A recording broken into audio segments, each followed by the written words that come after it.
세상의 모든 물건에는 설계도가 있습니다.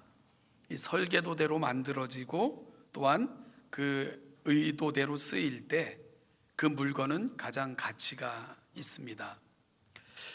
저는 좀 이렇게 어떤 물건을 사면 설명서를 잘 안 읽는 그런 좋지 않은 습관이 좀 있는데요. 되게 대충 써요. 이런 거니까 이렇게. 그러다 보니까 설명서는 잘 작동이 되지 않거나 문제가 생길 때 이렇게 펼쳐보는 정도로 활용하는 것 같습니다. 그러다 보니까 이 많은 부분에서 그 기계의 혹은 어떤 물건의 진가를 경험하지 못하는 경우가 참 많은 것 같아요. 같은 물건이라도 다른 사람이 쓰는 걸 보다가 이게 이런 기능도 있어? 그러고 나서 다시 그 기능에 대해서 학습했던 그런 경우도 있었던 것 같습니다. 과거 어느 목사님이 자녀로부터 이렇게 태블릿을 하나 선물을 받으셨어요. 그래서 그 목사님과 함께 교단일로 출장을 가게 됐는데 그 태블릿을 꺼내서 키보드와 같이 풀세트로 사주셨던데 열심히 문서를 작성하시기 시작을 했습니다. 그래서 물었어요. 목사님, 그 태블릿을 어떤 용도로 어디까지 사용하세요? 그랬더니 저는 문서를 작성하고 보관하고 원고 대신 태블릿을 들고 설교를 합니다. 그래서 그럼 그 작성한 문서는 어떻게 보관하시고 설교할 때는 어떤 프로그램을 사용하시며 자료들 보관들은 어떻게 하세요? 라고 물으셨더니 그런 건 전혀 사용 안 하는데요, 이렇게 말씀을 하시는 거예요. 단지 키보드와 연결해서 문서 작성과 인터넷을 이용하는 정도로 그 기계를 사용하고 계셨던 거죠. 저도 잘 사용하지는 못하는 사람이지만 그거보다는 조금 오래 사용했기에 제가 몇 가지를 설명을 드렸어요. 자료는 어떻게 보관할 수 있고 어떤 프로그램을 통해서 작성한 문서를 불러올 수 있고 어디에 보관하다가 언제든지 활용할 수 있다 하는 것들을 쭉 말씀드렸더니 굉장히 깜짝 놀라시는 거예요. 그러면서 아니, 이렇게 많은 기능이 이렇게 많은 일을 할 수 있다고요? 하면서 놀라셨습니다. 출장 중이라 많은 내용은 이야기하지 못했고 나중에 다시 한번 만나자고, 그리고 다른 내용들도 좀 알려달라고 그래가지고 후에 다시 만나서 제가 알고 있는 이야기들을 다시 알려드리고 도움을 드렸던 그런 경우가 있었습니다. 저도 잘 사용하는 사람이 아닌데도 불구하고 훨씬 더 많은 부분에서 잘 사용하지 못하는 그런 경우도 있다는 걸 알게 된 거죠. 여러분, 이런 사실을 보면서 이런 생각을 해봤어요. 혹시 하나님께서 우리에게 계획하셔서 주시고자 하는 것들 중에 때로는 우리의 무지나 게으름이나 무관심으로 인하여 방치된 것들은 없을까? 그러므로 말미암아 일부 기능만을 사용하면서 다인 것처럼 착각하며 살아가는 안타까움은 없을까? 이런 생각을 한번 해봤고요. 그 중에서 오늘 우리가 살피고자 하는 바로 특별한 하나님이 설계하여 이 땅에 내신 제도, 가정에 대한 부분도 그런 생각이 미치게 했던 지점이었습니다. 사실 가정이라는 단어 속에는 숱한 수식어들이 붙죠. 하나님께서 친히 설계하시고 세우신 최초의 기관, 미리 누리는 천국, 마음의 안식처, 피난처, 인격 형성의 요람. 그러니까 세상의 한 단어 중에 가장 찬란하고 아름다운 미사역으로 수식되어지는 단어는 아마 가정이 최고가 아닐까, 그런 생각을 해봅니다. 따라서 오늘은 5월 가정의 달, 특별히 교회는 어버이 주일로 지키고 있는데요, 가정의 의미와 중요성을 다시 한번 살펴보는 것 중요하겠다 생각을 했습니다.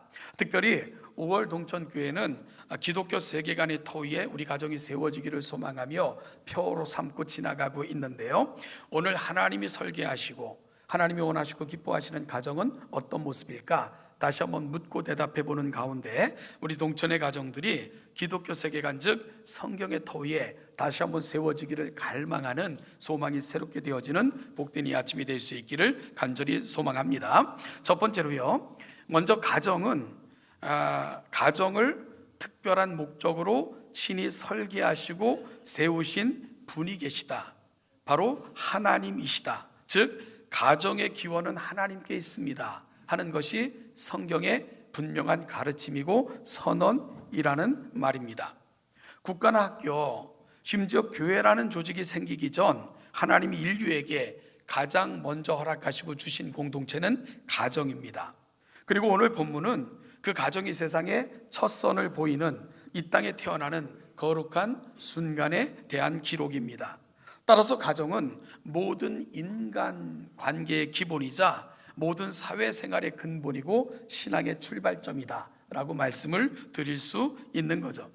여러분, 이 사실은 정말로 많은 것을 이렇게 생각하게 하는데요, 먼저는 그러기에 가정은 설계자이신 하나님의 계획하심에 따라 세워져야 되고 경영되어져야 되며, 그럴 때 가정은 하나님의 복과 은혜의 통로가 될 수 있다 하는 사실을 우리에게 가르쳐 주고 있는 겁니다. 또한 그럴 때 가정은 복과 소망의 처소로 세워지게 되는 거죠. 여러분, 그래서 저는 가정을 생각할 때 특별히 결혼식 주례에서도 이 개념을 종종 사용하기도 하는데요, 그것은 우리의 가정이 이 세 가지 터 위에 세워져야 된다 해서 제가 이니셜 G로 세 가지 G를 사용해서 우리의 가정은 이렇게 세워져야 됩니다 라고 설명하기도 하는데요, 첫 번째는 God-centered, 하나님 중심으로.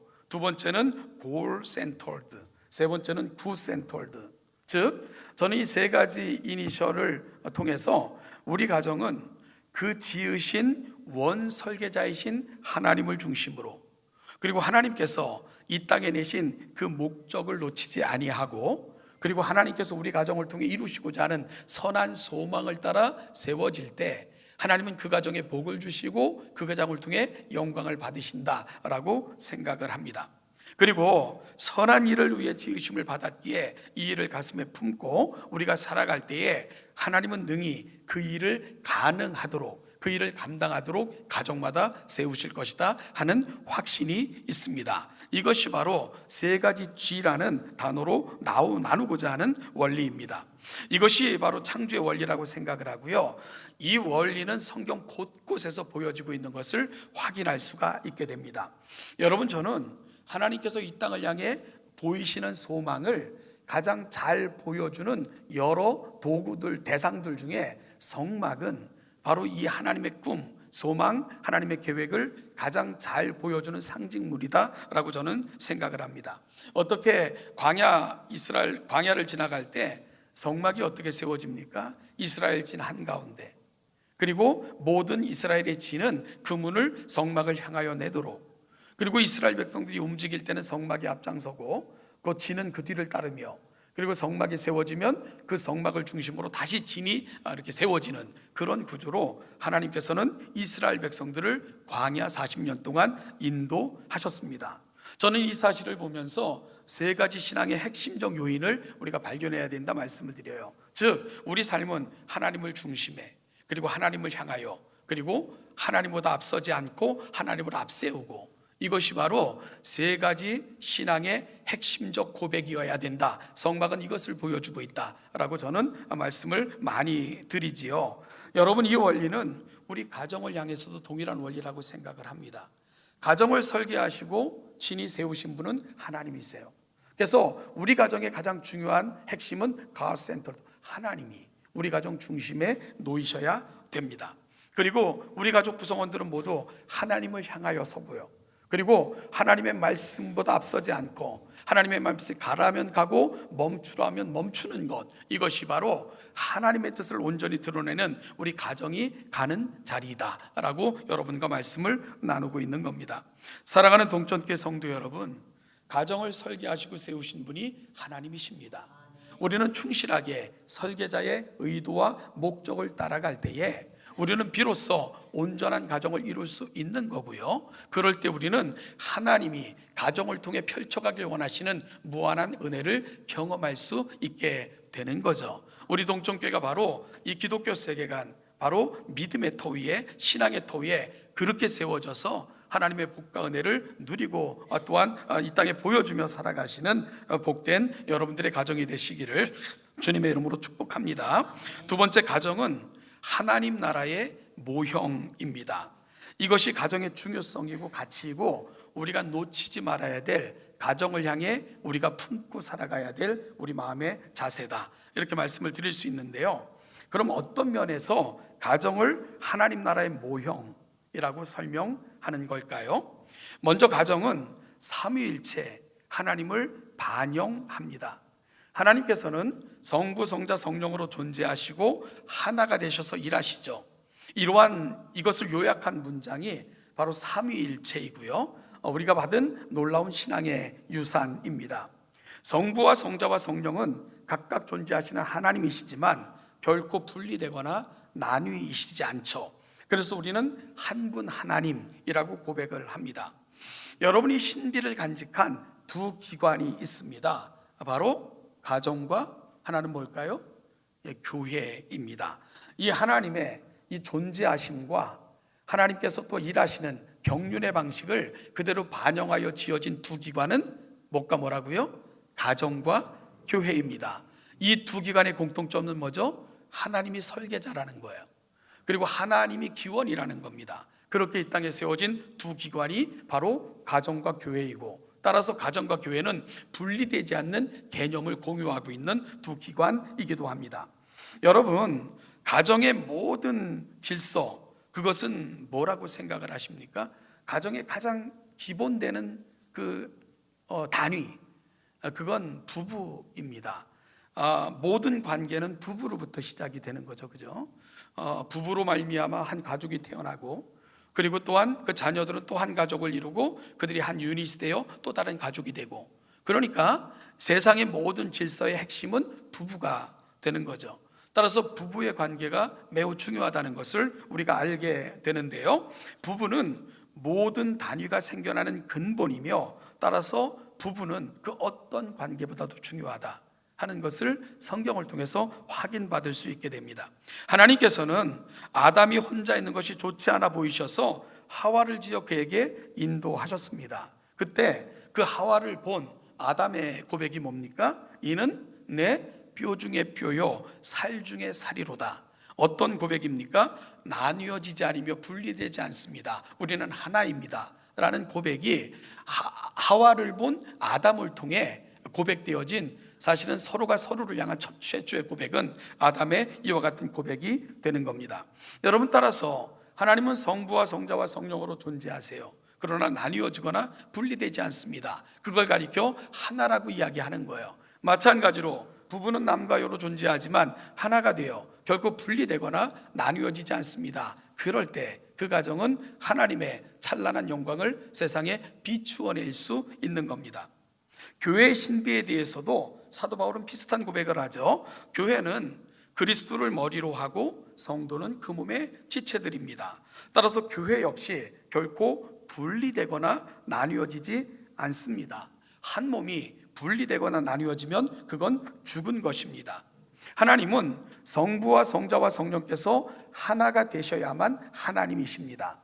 여러분, 하나님이라는 말은 일이라는 개념이 아니에요. 하나님이라는 말은 존재에 대한 표현이고요, 속성과 경륜, 일하심의 표현, 이것이 하나님이라는 말 속에 담겨져 있다는 것을 우리는 분명히 알아야 됩니다. 히브리 성경에는 하나님을 일컫는 여러 가지 이름들이 있어요. 영어에서는 God, 성경 한글로는 하나님이라고 번역했지만 히브리어로는 하나님을 엘로힘, 야훼, 여호와, 여러 가지 이름으로 하나님을 부릅니다. 그 뜻이 뭡니까? 스스로 있는 자, 전능자, 구원자라는 하나님의 존재와 속성에 대한 표현들이지 하나다라는 의미로 하나님을 그렇게 부르고 있는 것은 아닙니다. 한글로 번역된 하나님이라는 단어가 어떻게 유래됐을까? 선교사 존 로스가 한글을 배워서 중국 심양에서 최초로 한국어 성경을 번역하게 되는데, 그 성경이 예수 성교 누가복음전서, 누가복음을 제일 먼저 번역을 합니다. 그때 처음으로 하나님을 번역한 단어가 하느님이라는 단어이에요. 이 성경 번역에 대한 보고서를 로스가 그의 본국에 보낼 때 이 하나님이라는 단어를, 하느님이라는 단어를 어떻게 사용했는가를 설명을 하고 있습니다. 이 어원은 평안도 방언 하날과 님의 앞성어 하나님으로, 로스는 선교 보고서에서 하늘과 님의 앞성어인 하느님이 이들에게 그 성경에 나타난 하나님을 소개하기에 가장 적합한 용어인 것 같아 이 개념을 사용합니다 라는 보고서를 보낸 것을 읽을 수 있게 됩니다. 여러분, 한국이 얼마나 특별한 은혜를 받은 나라냐 하면, 대부분의 나라들은 선교사가 들어가서 온갖 고생 끝에 한 단어 한 단어 번역해 가면서 쪽지 부금 같은 걸 통해서 복음을 전해요. 그런데 대한민국은 선교가 본격적으로 시작하기 전에 외국에서 먼저 성경 번역이 시작이 돼요. 그리고 본격적 선교 전에 성경이 먼저 들어와서 읽혀졌던 특별한 정말 그 은혜를 누린 민족이 대한민국이에요. 그러니까 우리는 성경을 사랑할 수밖에 없는 그런 선교적 전통을 우리가 가진 나라다. 그래서 우리가 성경을 사랑해야 됩니다. 그렇게까지 하나님의 말씀을 전하려고 노력한 많은 흔적들이 우리 선교 곳곳에 남아 있는데 우리가 성경을 경홀히 여긴다면 이건 말이 안 되지 않겠습니까? 어쨌든 이 선교사들이 왜 성경에 나타나는 그 신 개념을 하나님이라고 표현했을까? 이건 하나라는 일이라는 개념이 아닙니다. 가장 존귀한 분, 그리고 가장 전능하신 분, 가장 높으신 분, 가장 경외의 대상. 저 민족은 하늘이 그런 개념이야 하는 의미로 하느님이라고 번역을 한 거죠.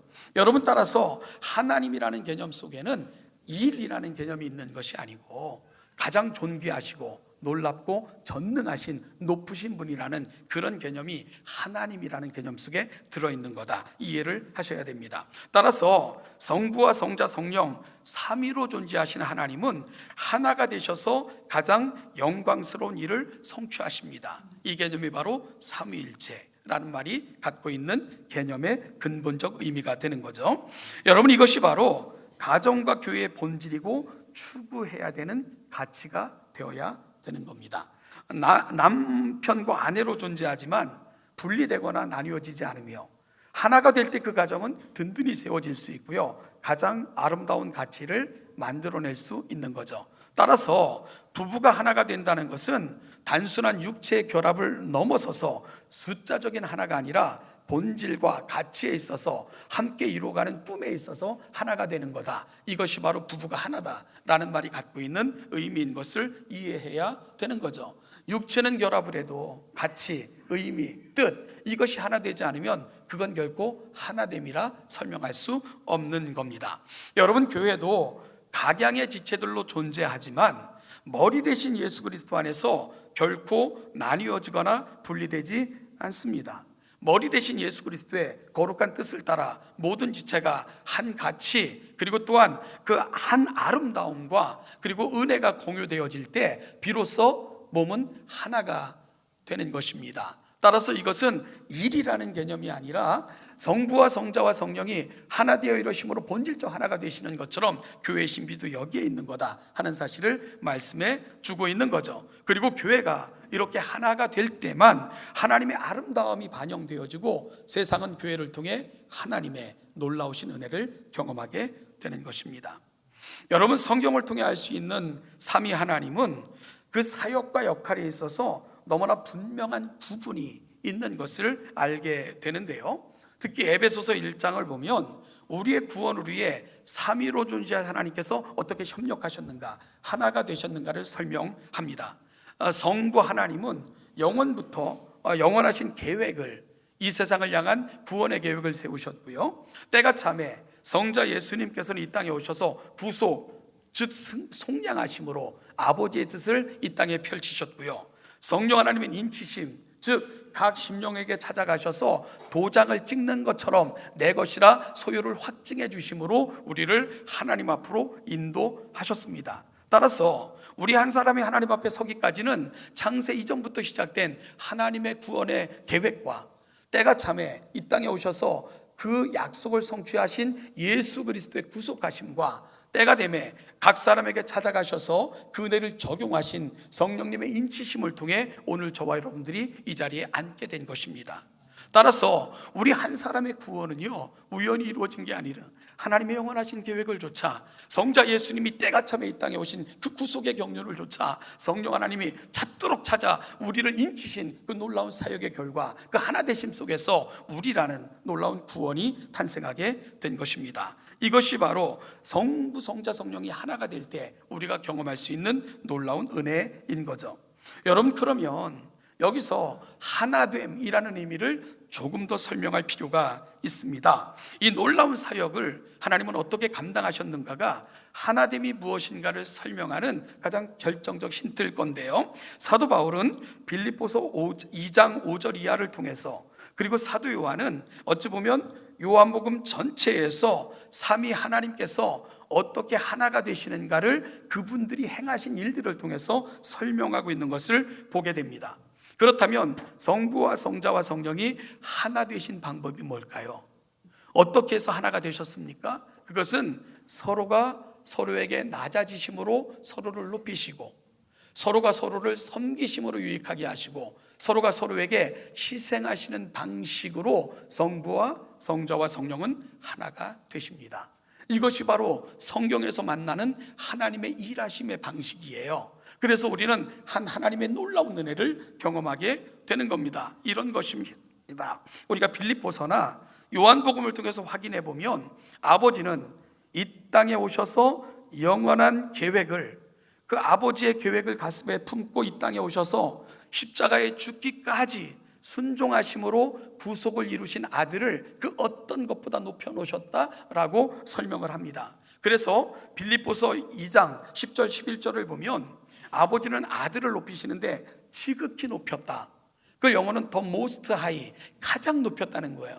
여러분, 따라서 아버지는 나보다 아들이 더 위대하다, 아들이 세상에서 가장 위대하다, 아들의 이름을 가장 위대한 이름으로 만들어 놓으셨다, 그리고 아들로 말미암지 않고는 아무도 나와 상관없다. 그래서 예수 이름 외에는 구원이 없는 겁니다. 왜냐하면 아버지가 아들의 이름으로 오는 자만 영접하겠다, 나의 계획을 쫓아 이 땅에 와서 죽기까지 순종한 그 아들로 말미암지 않고는 아무도 내가 받아들일 수 없다라고 작정하셨기 때문에 그런 거예요. 그래서 예수 외에는 구원이 없는 겁니다. 여러분, 이 땅에 아버지의 계획을 따라 이 땅에 오셔서 십자가에 죽기까지 순종하신 그 아들을 아버지는 가장 높여 놓으셨습니다. 그리고 또 한 가지, 성령님을 통해 이 모든 일이 완성되도록 최고의 영광은 성령 하나님께 돌려놓으셨습니다. 성령님으로 말미암지 않고는 이 일이 이루어지지 않도록 하신 것, 아버지가 하신 일입니다. 아버지는 아들과 성령에게 낮아지시고 섬기시고 희생하시는 방식으로 이 일을 이루신 거예요. 여러분, 이 땅에 오신 예수님은 자신이 이 땅에 오신도, 그리고 자신이 하는 모든 일도 아버지 때문이라고 계속 설명을 하세요. 우리가 요한복음을 읽어보면 처음부터 끝까지 그런 내용이에요. 내가 왜 이 땅에 왔는 줄 아냐? 아버지가 원하시니까. 내가 왜 일하는 줄 아냐? 아니, 아버지가 일하는데 아들이 내가 어떻게 일하지 않냐? 예수님의 말투를 보면 마치 그런 것처럼 느껴진다는 거죠. 예수님께서는 나의 오심도 아버지가 원하시니까, 너희들을 사랑하시는 아버지의 마음 때문에, 그 마음을 내가 보았기 때문에 온 거야 라고 설명하시고요. 내가 왜 일하냐고? 아버지가 지금도 일하시는데, 아버지가 너희를 위해 지금도 일하시는데 어떻게 내가 쉬어? 라고 말씀하시는 것 같은 뉘앙스로 이 땅에서 오신 일들을 이루어 가신 분이 예수님이세요. 그래서 예수님께는 나는 없어요. 오직 아버지의 영광, 아버지의 은혜만이 예수님을 통해 보여지게 되는 거예요. 예수님께서 사역을 마치시고 떠나실 때 갔을 때 예수님이 하신 약속이 뭡니까? 또 다른 보혜사를 보내주시겠다는 거예요. 내가 지금까지 보혜사로 너희와 함께 있었다면 또 다른 보혜사가 올 거야. 그런데 그 보혜사가 와야만 돼. 그 보혜사가 오는 것이 훨씬 유익해. 그 보혜사로 말미암아 너희들은 하나님께로 나아갈 수 있고, 모든 영광을 다 성령에게 위임하시고 떠나신 분, 그분이 바로 예수님이세요. 그래서 우리가 예수님을 보면 아버지가 높임을 받으시고 성령 하나님이 얼마나 존귀한 분이라는 것을 보게 되는 거죠. 상대적으로 예수님은 아무것도 아닌 것처럼 자신을 또 소개하시는 분이 예수님입니다. 성령님은 어떻습니까? 이 땅에 오셔서 성령님의 일은 곧 아버지의 일을 이루려 하심이라 끊임없이 말씀하고요. 성령님이 하시는 일은 아버지가 약속하신 그 모든 약속을 성취하시는 거예요.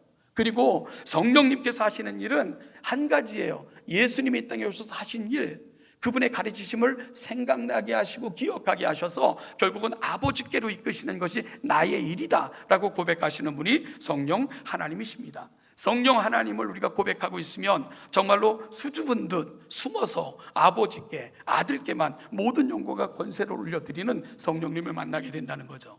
여러분, 따라서 성경에서 만나는 삼위 하나님은 어떤 분이십니까? 서로가 서로에게 낮아지시고, 서로가 서로를 섬기시고, 서로를 위해 자신을 완전히 비워내시는 그 삼위를 우리가 보게 되는 거고, 그 일하심 속에서 세상은 놀라운 하나님의 영광과 아름다움을 경험하게 되는 것입니다. 여러분, 만약에 삼위로 존재하신 하나님께서 그리스나 로마의 신들, 그 신들의 이야기 속에서 우리가 읽는 것처럼 서로 질투하고 서로 속이고 서로 싸우고 서로 영광을 취하려고 아웅다통했다면 이 놀라운 구원은 우리에게 이루어질 수 없었을 것입니다. 삼위가 하나 되시는 그 놀라우신 섭리 속에서 저와 여러분들은 오늘 여기에 영광스러운 존재로 앉아 있을 수 있게 된 것입니다. 여러분, 따라서 우리 가정이, 교회가 이 놀라운 영광을 세상에 보여주며 하나님의 놀라운 은혜를 담지한 기관이 되려면 이 삼위의 놀라운 그 모습들이 우리 가정에, 우리 교회에 투영이 돼야 된다는 것입니다. 그러면 어떻게 돼야 되나요? 하나가 돼야 되는 거예요.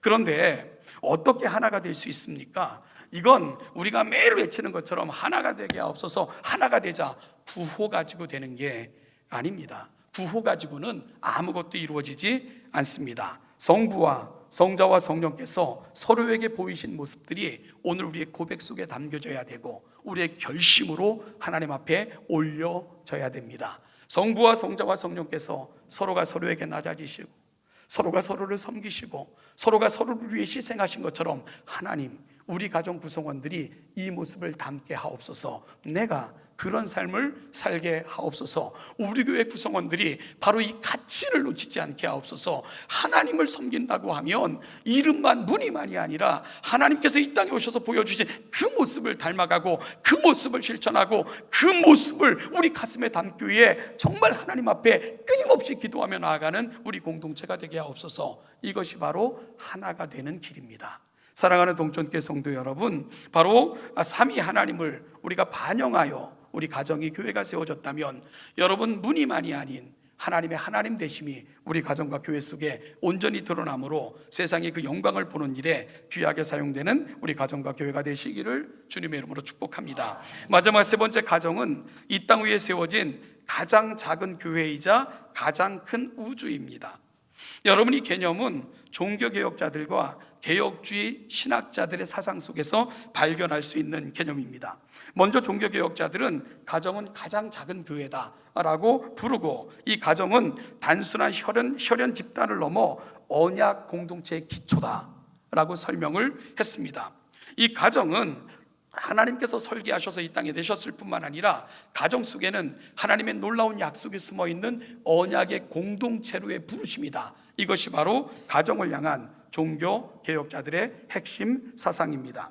사랑하는 여러분, 가정은 하나님께서 짝지어준 아담과 하와의 연합이 가정의 시초가 되듯 바로 가정은 중매자이신 하나님의 통치가 온전히 실현되어지는 가장 작은 기초 단위가 되어야 됩니다. 이것이 바로 가정이 놓치지 않아야 될 핵심 가치입니다. 따라서 우리 가정의 목적이 뭐여야 될까요? 골 센터. 뭐가 우리 가정의 목표여야 됩니까? 하나님의 영광이 우리 모든 가정의 목표이어야 됩니다. 단순히 우리 구성원들의 행복이 아니라 하나님, 우리 가정을 내신 분도 하나님이시라면 우리 가정의 골, 목표가 하나님의 영광이 되게 하옵소서 기도하셔야 돼요. 그럴 때 이 기도는 우리 가정의 울타리를 넘어 야곱이 요셉을 축복했던 것처럼 바로 담장을 넘는 가지처럼 세상을 향한 하나님의 위대한 꿈, 그 꿈이 바로 여러분들의 가정을 통해 시작되어지고 세상은 여러분들의 가정을 통해 이 은혜를 누리게 될 것입니다. 여러분, 따라서 이 가정의 달을 맞이해서 단순하게 우리 공동체를 뛰어넘는 꿈, 하나님이 설계하셨고 이 땅에 내신 우리 가정이 하나님의 영광을 드러내는 위대한 도구가 되기를 소원합니다. 우리의 기도가 바로 거기까지 나아갈 수 있게 되기를 간절히 소원합니다. 그럼 하나님께서는 우리 가정을 그렇게 사용하실 거예요. 여러분들의 자녀를 담장을 넘는 가지처럼 사용하실 것입니다. 왜냐하면 이를 통해서 하나님은 영광을 받으시고자 가정을 이 땅에 내셨기 때문입니다. 따라서 우리가 이 꿈을 꾸지 못하고 이걸 드러내지 못하고 있다면 우리는 설명서 읽지 않고 단순하게 기계를 사용하는 것에 불과하다. 그저 우리 가정이 우리 안에서만 머무는 그저 행복이 우리 가정의 목표인 것처럼 살아간다면 우리는 하나님이 이 땅에 가정을 내신 그 목적의 아주 작은 부분만을 우리는 드러내면서도 다 쓰는 것처럼 착각하는 거다. 꼭 기억하시는 오늘 이 아침이 될 수 있기를 소망합니다. 또 한 가지는 우리 가정은 가장 큰 우주다. 여러분, 우주가 어떻게 시작이 됐죠? 하나님의 무한한 공간 속에 우주가 들어온 거예요. 우주는 창조된 것입니다. 하나님의 공간은 형언할 수가 없는 거예요. 우리가 우주도 형언할 수 없지만 우리의 작은 지혜 한계로, 그러나 하나님의 세계는 우주가 아니에요. 우주는 하나님의 공간 속에 우주가 들어온 거예요. 우주는 창조된 것입니다. 하나님의 창조로 이 우주의 역사가 시작이 된 거죠. 그때 세상은 생명이 시작됐고, 그리고 이 창조된 세상은 하나님의 질서 속에서 운영되고 지금까지 유지되고 있는 거예요. 그렇다면 이 우주의 신비가 여전히 남아있는 한 기관이 있다면 그것이 어디겠습니까? 바로 가정과 교회가 되는 거예요. 가정은 끊임없이 생명이 탄생하고, 교회는 끊임없이 새로운 생명이 하나님 앞에 세워지는 생명의 신비가 여전히 작동하는 곳, 그리고 하나님이 그 놀라운 지혜로 온 우주를 다스리는 것처럼 그 질서가 될 때만 가장 아름다울 수 있는 기관이 있다면 그게 바로 가정과 교회가 되는 거예요. 여러분, 세상은 온갖 속임수로도 유지가 돼요. 그런데 온갖 속임수나 온갖 편법으로는 결코 그 가치가 유지될 수 없는 두 기관이 있다면 그것이 바로 가정과 교회입니다. 가정과 교회는 세상에 그 거짓 것들이 통치되어 정말로 악한 자들의 괴계처럼 사용되는 그 질서가 결코 그 기관에 유지될 수 없는 두 기관이 바로 가정과 교회인 거죠. 따라서 오늘 우리가 고백해야 되는 건, 사랑하는 여러분, 가정과 교회는 어찌 보면은 가장 큰 우주가 되는 거예요. 가장 큰 우주. 이 세상의 모든 질서가 바로 가정과 교회를 통해 여전히 보여지는 거고, 하나님은 가장 작은 것 같지만 가정과 교회를 통해 이 세상을, 하나님이 창조하신 세상을 통치하고 계시기 때문에 그런 것입니다. 이 사실을 놓치지 않는 저와 여러분 될 수 있기를 정말 간절히 축복합니다. 여러분, 우리가 생각할 때 우리 가정이 아무것도 아닌 것처럼 생각하기 쉬워요. 보잘것없는 우리가, 이 나약한 자가 뭘 할 수 있다고, 우리 가정 정말 없어도 아무런 흔적도 없는데, 아니에요. 하나님께서는 정말 이 땅에 가정을 내실 때 온 우주를 향한 그 꿈을 가정을 통해 시작하신 거예요. 그리고 지금도 가정을 통해 하나님은 그 꿈을 이루어 가신다는 걸 꼭 믿으시면서 하나님 앞에 기도할 수 있기를 바랍니다. 하나님, 우리 가정이 거대한 우주가 되기를, 그렇게 하나님께서 꾸셨던 꿈이 여전히 우리 가정을 통해 드러나고 세상은 우리를 통해 하나님의 그 무한한 영광을 경험할 수 있게 되기를 기도하시는 여러분들이 될 수 있기를 간절히 축복합니다. 가정을 위해 산다는 거 쉽지 않아요. 어려운 일입니다. 그러나 내가 하는 수고, 내가 하는 희생, 힘들어도 포기하지 않는 그 일, 세상에서 여러분들은 가장 힘들지만 어렵지만 주님이 우리에게 맡겨주신 가장 귀한 사명을 감당하고 계신 것입니다. 하나님은 이 사명을 감당하는 자들 위에 복과 은혜를 허락하시고 끝까지 함께 하실 것을 분명히 믿습니다. 이 신앙의 터 위에 정말 굳세게 세워져가는 우리 동천의 가정들 되시기를 주님의 이름으로 축복합니다. 기도하겠습니다. 하나님 아버지, 가장 작은 교회이지만 가장 큰 우주, 우리의 가정을 향한 하나님의 거대한 목적과 계획을 다시 한번 기억합니다. 가장 하나님을 닮아 있는 기관이 가정이고, 가장 하나님을 닮아야 될 사람들이 우리 부부이고 가족인 것을 다시 한번 확인받습니다. 하나님, 이 가치가 교회라는 공동체 속으로, 우리가 살아가는 세상의 공동체 속에서도 온전히 드러남으로 하나님의 영광을 선포하고 보여지는 아름다운 주의 거룩한 도구들로 우리 가정들이 세워지게 하여 주시옵소서. 감사드리며 예수님의 이름으로 기도하옵나이다. 아멘. 같이 일어나셔서 찬송가 557장을 합송하시겠습니다.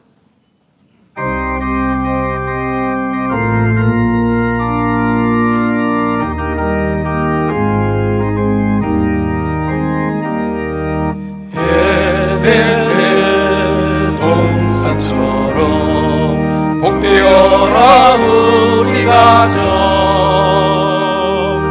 날마다 양식 주사 건강하게 하시오.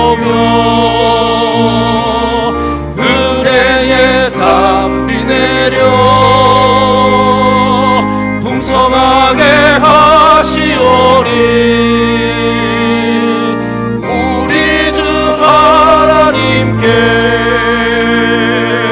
감사 찬송 드립니다.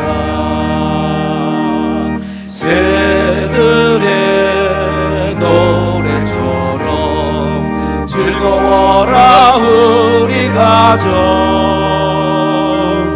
약할 때 힘드시고 아플 때에 치료하며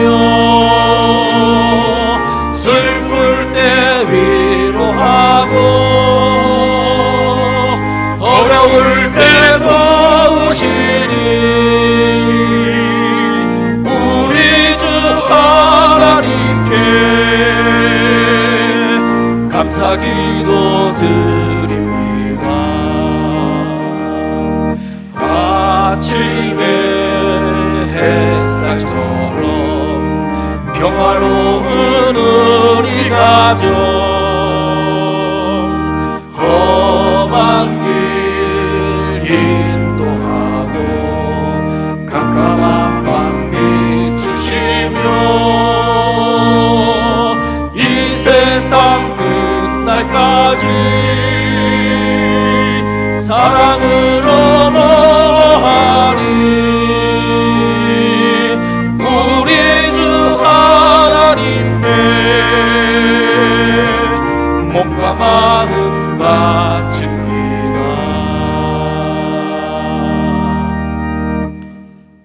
우리 가정에도 우리 교회도 머리가 되시는 우리 주 예수 그리스도의 은혜와 아버지 하나님의 놀라우신 사랑과 성령의 인도교통 동행 충만케 하심이 하나님 주신